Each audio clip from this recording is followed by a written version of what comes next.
So, little brushless boat. Chinese. I relocated some stuff in there and changed it cooling outlet to come out the side so I can see it better. And it used to have a plastic funky outboard.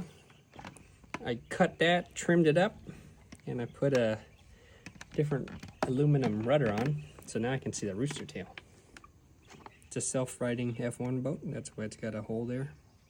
And the prop's also aftermarket. Sure works? Yep. All right. I'll do a couple flybys.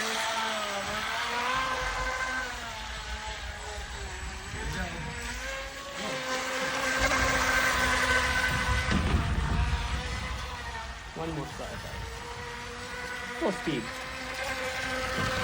Not fast. 3S.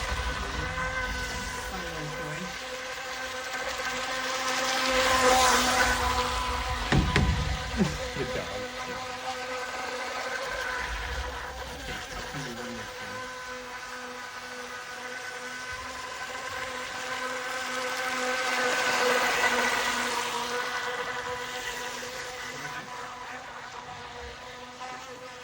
I got some weeds.